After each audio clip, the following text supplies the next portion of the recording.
Let's do it. We need to do a fest. Let's do a Ford Fest. Lobster fest. Anybody else out there? I can't see you all, but is there anybody else that would like to make a comment? How about our student? I'm going to put you on the spot. What did you think? I know that I've been to Yarmouth, I've been to a lot of schools by traveling for basketball and soccer, and I know a lot of them, I think Yarmouth is nicer a little bit, but I think there's some things that we could do in our schools that need renovation. Thank you. Yes. My daughters have made comments coming back. One of my sort of less observant daughters came back from a debate at one of the other schools and was just like, "Oh my gosh, Mom, it was beautiful. It was like fresh and bright and." And you know, for me, the fact that like that was something she picked up on even was large. But I think these things make a difference. And I don't know if you all recall the fifth grade doors in their previous condition, but at the end of the summer we drove up and all my girls noted, "Oh my gosh, we have new doors in the fifth grade," you know, and it's you know, it's nothing like, you know, a brand new entrance or but the little improvements that we've made have really been noted, and I think, you know, have made people feel a little you know, more prideful about their institutions. One thing I would like to comment on is just the time frame. It seems to me like there's a lot of stuff we ought to do yesterday. And I look at some of the, laying out how long it took. I can't remember which school it was, but from the time they voted to do it, it was like 5 or 6 years. And there are things that I feel like we should be able to get done really quick. And I don't know what studying it for doing another study is going to tell us anything more than we already know. But I just feel like there's some things that we could very easily get done quickly. We could probably get it bonded and done and start the project, you know, quick. And then there's other pieces of it that may need longer time to kind of sort through with the community, have some visits to kind of get some of those other pieces.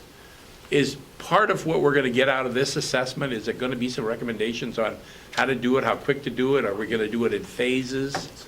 You know, I guess I'm really kind of I'm kind of feeling like I feel like, especially I had the opportunity to see the one that you did last year, the $35,000 one, and they identified a lot of the things you needed to do or could do pretty quickly. Some of the security things that I think parents are nervous about, moving Troy's office up front. He's already identified a place for us to move him. I talked to the art teacher. She said it was okay, by the way. I'd like to just get it again. But that's kind of the sense that I'm being, and maybe tonight as we're going through this will help me, but I just feel like there's pieces that I hope it doesn't take us 3 years to get some of this stuff done. And if we could get some stuff, pieces of it done quicker in phases, I think the community would be completely behind that. So timing, I think the town's really well run, so we've got what we owe. We don't owe an awful lot, so I think I've kind of done a little research myself. We're in a position to afford to do some of the things. So I think from a financial standpoint, if we approach it responsibly, I like the idea of a couple of the slides that you used. There was a real community theme. So if we do end up with a community theater, you know, not that it's not already open to the community, but whatever we can do to include our senior population in these buildings, I think is very, very much a positive, because we are, as Suzanne had pointed out, I mean, we got some challenges with people being able to afford to move into our town. When a house does open up, Cape's been identified as a great place to retire. So there's competition on that house that does open up. So as we're going through this needs assessment, if that can be something that is kept in mind, I'd really appreciate that as well. And I understand you drove down from up north today for this Yes, meeting, so yeah. thank you. Well, Thank you very much for doing that. Yeah, you bet. So, with that, It's a great perfect segue. Yes, we are segue. going to try to answer some of your questions. Okay, good. You touched on some great points. Go right ahead. Is it okay to? Yes, go right ahead. Do we want to turn the light off? Oh, like, Jeff's getting his exercise tonight.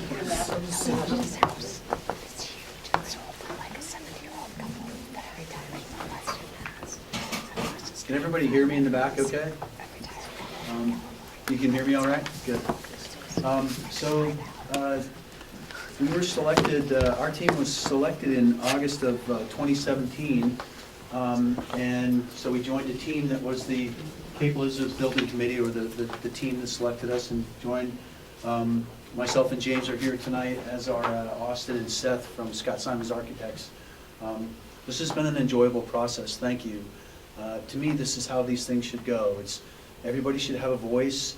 You should take the time to study it, make sure the dollars are going to be spent well, and then execute a plan. So don't worry about the timing so much. We can sit here and woulda, shoulda, coulda this thing to the end of the evening. We're here talking about it and moving forward with ideas, and that's the important piece. I think I've seen. Excuse me. Are there any new folks here tonight who haven't come to a previous meeting? Oh, good, so I don't have to cover this slide. This is just a little bit about us. We're 42 people. We're a full-service firm, so we're all the engineering and architectural disciplines in-house, located in Portland, Maine. And again, I'm a Cape resident. My wife and I are Cape residents. And again, thank you for having us. Go ahead. I'm going to turn it over to Scott Simons to talk, just a quick introduction of themselves, and then to talk about the right sizing and some opportunities that other schools are doing, and some experiences they have in classroom and in schoolwork. So I'm Austin Smith. I feel as though I know you and have introduced myself several times, but the graphic is actually wrong. We were established in 1994, approaching our 25th year. I've been working there 24 years. Austin, I'm trying to make you young. But, you know, we worked for 25 years in the state of Maine. We've done 29 public libraries and equally as many schools throughout the state of Maine, and also throughout New England. We love working on education projects. It's nice being connected to that community. And I should point out, too, we're located on 75 York Street. There is Portland Pie between our office and Kalen's office, so we're within walking distance and often see one another. On the screen are some of our more recent projects. Top left is Lisbon High School and a gymnasium, and then all of the other three are Wainfleet Lower School in Portland. And so you can see we have a lot of experience all throughout New England with education spaces of all different types, whether it's auditoriums. We have, as Austin says, we have a lot of library experience, standalone libraries and libraries in schools, gymnasium, performing arts. And so we're ready to go. There's a lot of really exciting things that are happening in schools, lots of new ways of learning.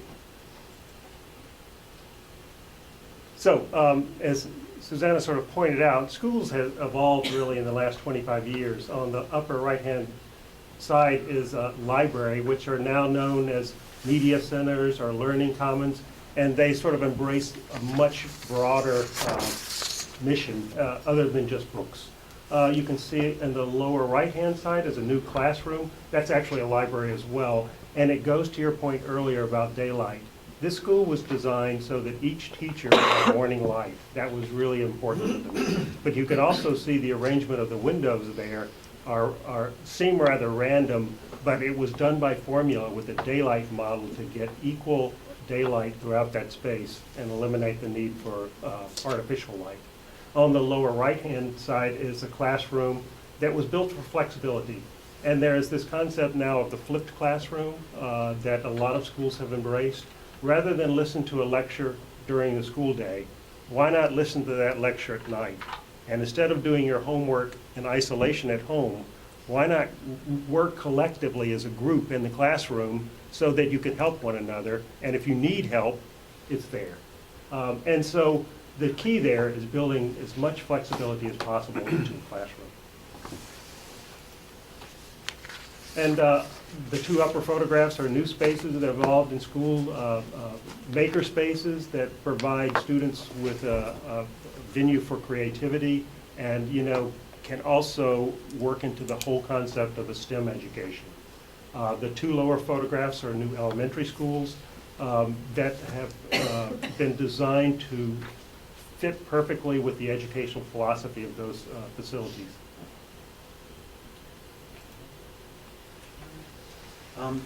Some of you have probably seen this slide before, but I want to come back at it again. Like I said, I think this is if Harry shows up in your office, this is what he's talking about. Day in and day out, this is what he lives. I'm going to go through it super quick again, just so everybody has a sense, and then I'll point out where the Cape school system is basically on this slide. So when you get a brand new building, like some of those other communities that Susanna was pointing out, it's 100% ready to go, brand new, everybody's happy, everybody likes it. And then 60 years later, that building is either ready to be torn down or completely renovated. It's not so different from our homes. As engineers and architects, we work on buildings that are 150 and 250 years old, but these are basic averages. A 60-year-old building is pretty much our government's average. So the orange line that comes down through here, that orange line is sort of the theoretical decline of the building. And the blue line this is what Harry does for you and his teams. Is you can see item A is a boiler upgrade at maybe 15 to 20 years, and some reprogramming and reoccupation of spaces, some window replacements, roof replacements. And you can see how the actual line varies a little bit from the ideal, because if you let the building go, obviously it begins to deteriorate, and if you overinvest in it, it goes a little higher than the line. Engineers and architects have been doing this for hundreds of years, and if you overinvest in a building, if you replace the carpet in your home or the tile or something before it's actually worn out, you don't necessarily increase the value of your home, but you've dumped a bunch of money into it. So investing in your infrastructure above this theoretical line is kind of a waste of money. It's not that you don't have nice things, it's just that you haven't really used up what you have. If you underinvest in your investment, you wind up falling off this curve, and we have a little example here that dies at 24 years. Just to kind of give you a sense, our tax dollars as United States citizens, our government makes an attempt to invest about $6 to $6.50 per square foot per year in their infrastructure. Just like us in our homes, we don't always make that number, but that's what they try to do. We have clients, by the way, billion-dollar gross clients that invest $8 a square foot.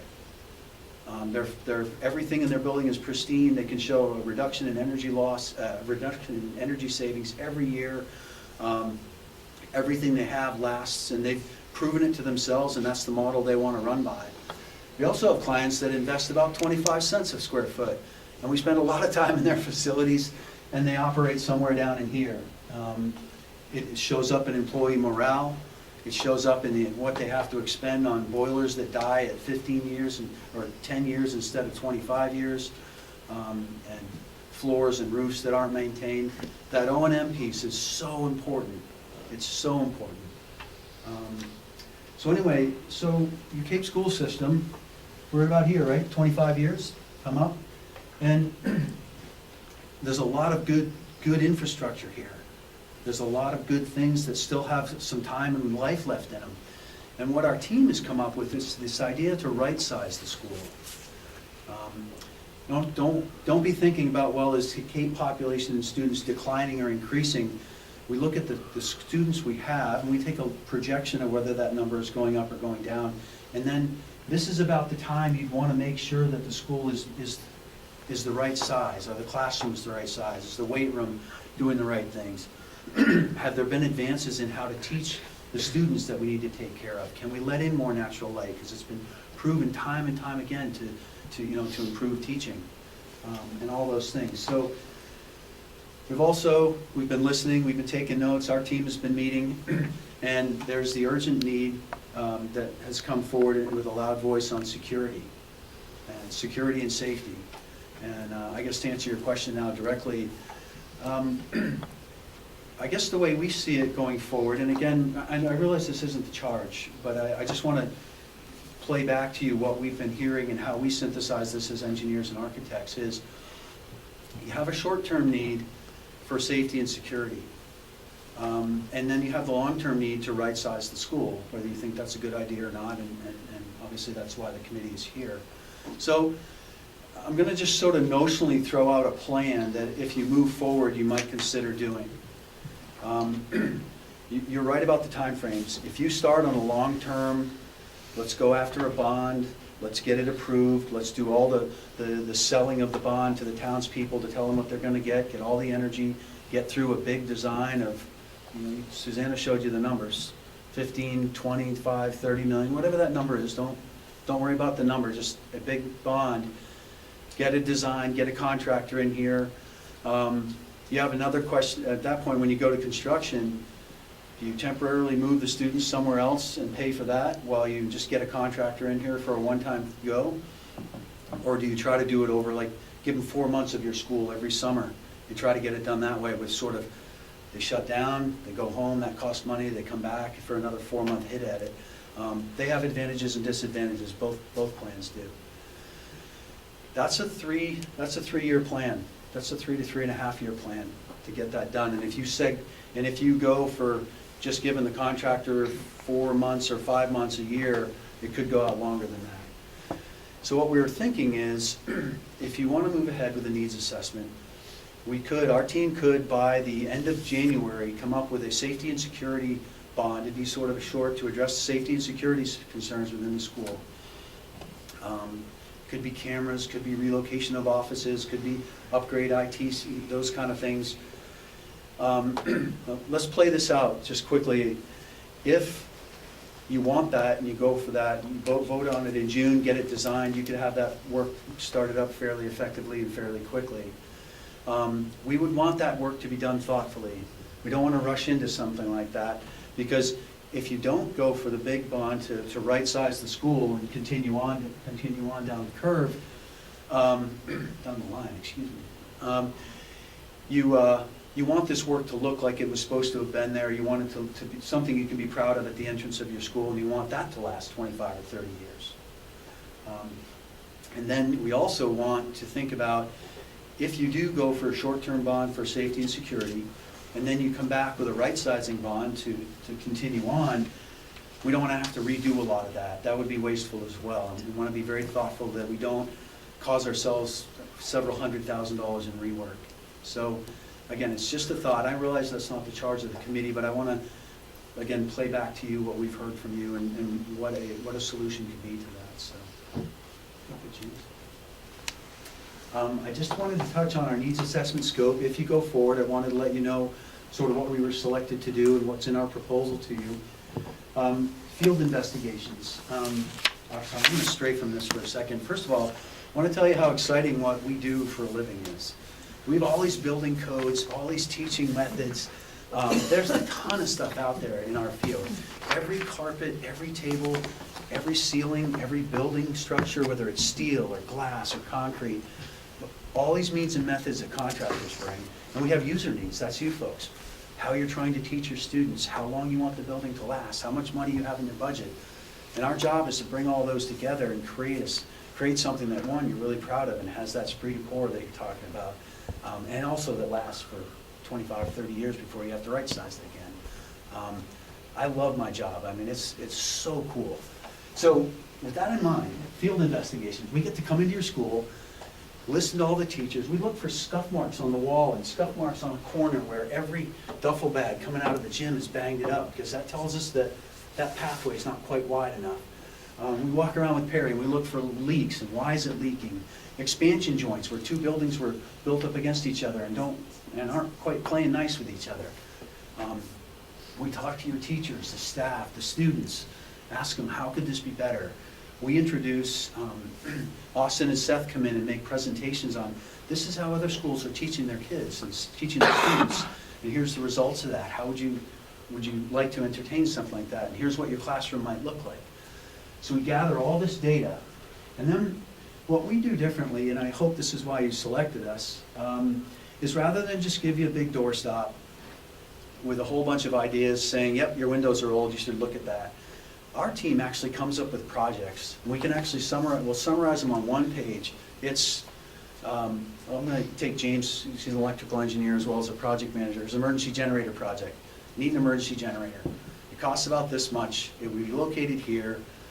It would involve integrating an automatic transfer switch into these areas, and we think you should do it pretty soon. One page, it's an actual project, and we'll take that for everything. Carpets, doors, windows, classrooms, gymnasiums, anything you want, anything that we're gonna study, all into these one-page projects. And then we're gonna prioritize them based on what we've heard from the teachers and the school board and everybody else, and prioritize them. Safety and security first, obviously, and moving down through. You folks will be part of that. You folks are part of this whole thing, but especially when we come to the prioritization of those projects. That's really you folks telling us what you really want. We can make recommendations that make sure we're reducing the rework of contractors, or we're in an area working, so we should do that entire work area to try to save you the most money, but really the prioritization comes from you folks. We'll give you a general cost estimate, and that's a tricky thing, doing these cost estimates, because if the work's not gonna actually start for 2.5 years after you get a bond, we'll wanna put some escalation on that. So we'll work with you after you prioritize the list of projects. We'll work on some escalation so we can make sure that that's the right dollars when the bond gets there to fund it. Stakeholder meetings, it's so important. Getting this group, getting community folks back in, doing some outreach on the websites to show the community what we've studied and where you're going. Continuing this process is just so important. And last is the full report, which is all of those pages, all the summaries of what we've gathered from the teachers and the youth and the students and the building, everything we've done, all right there with that big graph on the front saying invest like this. And then the real tough work starts on your side, which is, do you go after a bond? Do you try to fund a little bit each year? Do you go out for private donations? However you do it. And we want to be there through that process as well. So that's our scope for you.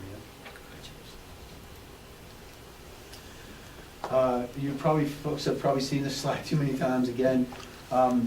This design process, and what we're doing as far as the needs assessment is really over in here. It's gathering all the data, coming up with schematic design, a little cost estimating, staying in this area. When you go through design and funding it, you're actually coming back around here to construction. Notice the feedback loops. This comes from input from you folks. The red line, as we joked at numerous meetings, that's not a typo. That's actually kind of where we are in the process. We're just beginning, just starting the process. Am I done?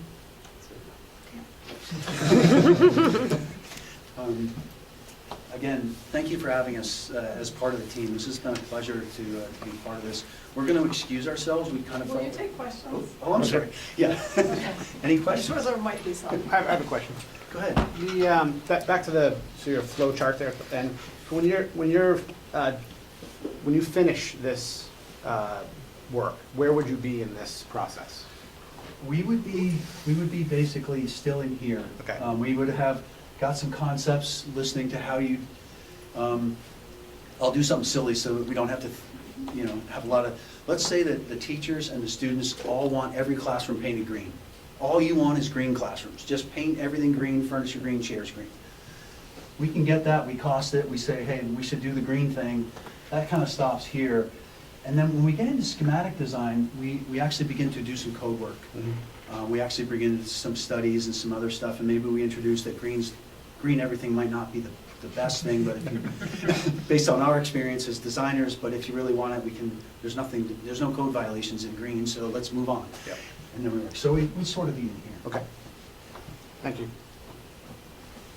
Go ahead. And what is the length of the completion of a needs assessment of time?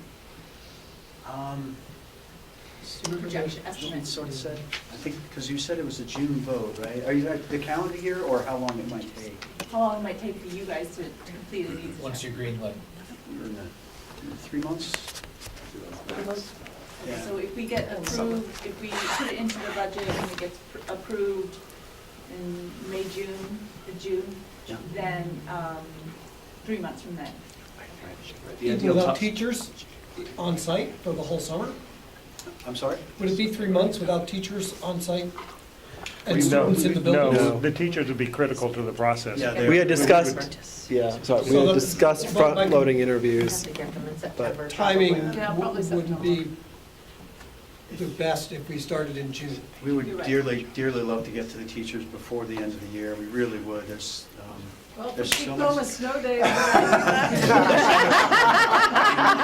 It's such an integral part of the process and access to the students yeah, we really do need access to the teachers. It'd be an incomplete report without that. So- Go ahead. No, I'm sure the school board must have this, Susanna, but what really strikes me, and I don't know how much has changed in the elementary, middle school, but at the high school, what really struck me is, like when we come in the first, right in the front, that one big classroom that kind of scales up, that used to be a big classroom, and that's now a huge robotics lab. And so it seems like robotics has really exploded, and I don't see that doing anything but continuing to grow. So from a trending standpoint, is that something that you can help them pick up on what classes do we need more space for? Are other, I don't know, are there other classes that are reducing in size, so maybe those class sizes may not need as much space? And just from a trending standpoint, how do they get that information to help design that school that we need for the future? I think you go from the source, which are the principals, the teachers, the superintendent. But that's part of the conversation that they would have, and hopefully the right questions are being asked so that they get these kind of answers. Yeah. You saw a makerspace in one of those photographs where they have a makerspace right now. We're trying to do that at the middle school, but there's no room to do that, so he's doing it out in the hall. Yeah, because the middle school band has always been big. Believe it or not, we had a Tony Bothy years ago. And now the person that's running it now is like unbelievably successful. And even, there's more students taking band today than there were back then. But those kind of trends, and obviously you need more space there. But that just really struck me, is how do you keep track of those trends and what needs more space and what space do we have a lot of that maybe is not being utilized as much. But And thank you, you're helping me so much here tonight. That's part of the right sizing, I saw the same thing. I'm a tuba player from high school, so sousaphone and the marching band tuba, and the band out room, obviously. And I think what we bring to the table as your engineers and architects is, somebody say, just knock down this wall and let's double this space. Well, the wall you're knocking down might be a bearing wall. And then we say, well, we might have to put a beam in, and we do some work, and it might be part of the lateral system of the building. So to knock down that wall might only be $15 a square foot, but suddenly it's a bearing wall, and we want to make sure we get the cost right when you go for funding, and it may actually be $30 a square foot to take that wall down and increase the space. And so we'll put that into the cost estimate. But the first thing is, how many students are in these rooms? What kind of room do you want? And that's, for future teaching. And then a little bit of code work to make sure we have egress for those students. And then once we've got the size we want, then we go to work costing it up, and then coming up with a sheet which says band. Increase the size of the band room, blow out the wall, put in the headers, get better egress out of that room, have better storage for the instruments. Trying to remember everything I saw when I was in that room. And a place to hang coats when you come in the winter. Place to put your book bag when you come into the band. Not just grab your instrument, but place to put your book bag, so that when you're egressing that room in a fire, they're nice, clean aisleways.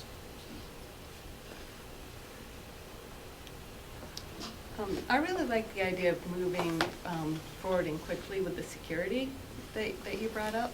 How would we go about discussing that, or making a decision on having that happen? I guess I should probably defer to Donna a little bit here. We put that forward as an idea. So it's a quick way to try to get something, a smaller bond, Right. ready for a June vote. And we would be willing to work with you on that. What we've offered from our team is, by the end of January, we could put together a very notional scope of work that we think, in notional pricing. Some of it would be dollars per square foot, some of it would be based on other work that we've done at other facilities, to say we think you ought to go for X dollars, let's say $10. That way nobody quotes a large number. So you need $10, and you say, yeah, we want that. And I think really a committee would have to be formed, I think, pretty quickly to carry that forward, to do everything to try to get it ready for a true bond vote in June. Is that about right? Yeah, and it would really go to the school board for their approval to do that. They would be the body that would decide to do that. So is that something that we could decide to move forward to the You school could make board? a or- recommendation. Am That's I- not really the charge of this committee. No, I at understand, at this but point, but certainly this committee could make a recommendation for that.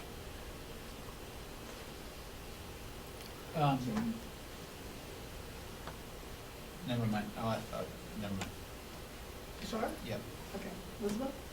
I appreciate you bringing up that opportunity for this group and the board to have that kind of discussion. I think we have to be careful and remember that will probably be separate Yeah. funding. That will be, there's a whole different process that would go for that project. That's right. And I'm very much in support in taking care of certain things as quickly as we can, but I am also very concerned that if that is phase one, then phase one gets approved and then the community is like, well, we'll just put phase 2 and 3 on the back burner, never mind, never mind. And I'm really concerned and uncomfortable with that situation. Understood. And that's something the committee would have to weigh. I will ask my question. I think I don't recall in recent years having a situation like this, and I'll stick with your $10.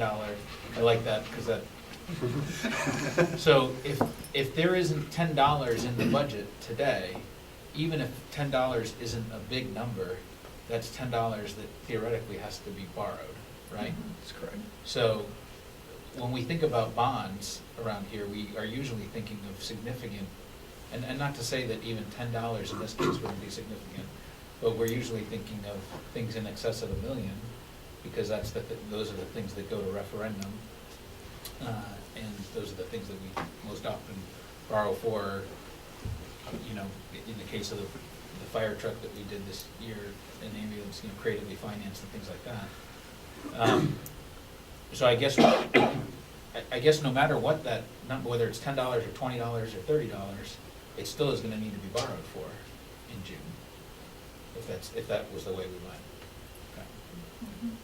Yes, the reason I think it was a little bit appropriate to speak about it tonight, even though it's not truly the charge here, is to say that you have our commitment to you to help you assemble that and push it forward. Just because we've heard that it's important, and we're happy to be part of the team and want to contribute. So. But Caitlin, to one of your points about the maintenance and devoting the $10 per square foot to the building, one of our goals is to increase efficiency. If we can somehow make your buildings more energy efficient, we can offset some of that additional expense with savings too. That's one of our goals as well. Yeah. Some of the investment that you put into the building, as Austin said, will actually come back to you, so you can actually perhaps not have more money for maintenance and that kind of thing. Well, what I think it's important that everybody understands is that regardless of sort of the size and scope of whatever even a preliminary phase 1 initial recommendation would be, that money's not sitting around in an account waiting to be spent. Right. So that's all. That's the only point I'm making. You're exactly right, Jamie, but we wanted to make sure that we heard that you want this really away, and we wanted to say, hey, this could be an avenue that you could do. I'm sure it's not going to be easy. There's a lot of stuff that needs to be assembled for a bond vote in June, but it was a way to get the process moving. And I think you could, to your point, I think you could proceed with everything that you want to try to get done, get the community behind it, and still get a support to do it in a phasing process. We could get the community behind most everything that you want to try to accomplish, but not, and maybe we all ended getting it all done in 5 or 6 years, or whatever. Probably the same amount of time it would take if we embark on this whole project and try to do it all at one time. But I do understand what you're saying. If we fix it up, polish it up a There's little a bit, worry. it You won't be as understand my much of worry, a you sense know. of urgency to get it done. But at I the same agree time, with there's you, so but I much hope you stuff. understand the worry. You know, if you give these guys $5 or $10 million and say, let's get this done and get it done in 2 years, you could get an awful lot of what we saw was lacking. We could get the cafeteria fixed over there and the security pieces fixed and give us time to put together a project to work on some of those athletic facilities that we want to work on in a kind of a Joni Benoit Samuelson kind of an approach. But I do think we could get the community behind everything we want to do and still do it in a phased kind of an approach, so. Tim, I think, you know, you're both right. I think in the end, it comes down to the community buy-in. I think it comes down to the whole marketing of this. When you look at the path that South Portland had to take, you know, they had to go through several rejections. And ultimately, their first step was a smaller bond for the upgrade to the electrical and the fire things. And that was, I forget what the amount of that was. But then the following year, a much larger bond was approved. So that is indicative of all the groundwork that was behind that first bond. You know, in order for them to even approve that, it's all this that was happening behind the scenes. Yeah. Matt? A couple of things to consider are, it's not everything functions off a June vote. They also vote in November. Yeah. So that's something to consider as well. If you do want, there's a lot of work that could be done in that intervening time period. If it was approved in the budget, that you could look at a vote in November, possibly for, you know, Bond A. If you wanted to look at it from a two-pronged approach, for the Bond A, it could go in November, and then Bond B, you could look at the following year. I mean, anytime you're thinking about that, the syndication of those bonds aren't going to take place for a considerable amount of time anyways, because you're going to be doing your planning and getting your projects all scheduled and getting your cost estimates, so that, you know, getting those modes of production in line is going to take a considerable amount of time as well, and the planning that should need to take place. So that could line up fairly well. It wouldn't take place over a 3-month period anyhow. You'd be talking 6 months to a year, possibly 2 years in some events. And then the other thing to consider, obviously, is bond rates and where they're at now. You're probably talking somewhere 3.5% to 4% on a 20-year bond. Right now, it seems like things have cooled down because the stock market did its histrionics before the end of the year, which should stabilize that. But that's a very real consideration to think, you know, when you are thinking 20, 30 years for lending. If you're at 4%, it's a heck of a lot better than being at 5%. So there are some of those arguments that could be in your favor as far as planning a project, as far as financing. But and then thinking about, you know, on the one, like on the smaller bonds, let's say, you could look at that as a shorter term, and then look at a longer term period on the larger bond, because it's a 25-year project.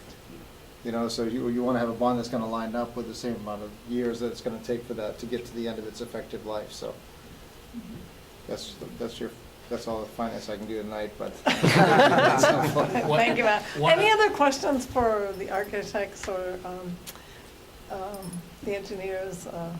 Just quickly, one thing to follow on that too is that the example that was given with Yarmouth, which is the most recent one, was also, I think, a pretty creative way that they went about that, because they broke a project into two borrowing amounts, and the votes were taken simultaneously, but the vote on the second was only effective if the first one passed. So it was a way, you know, that they creatively broke things up, I think, to assuage the community around, okay, if you know, this is the stuff that we really think is important, and we also think that this stuff's important, but, you know, we'll give you the opportunity to weigh in on that in a different way. So that's just another way that you know, you can approach it as well.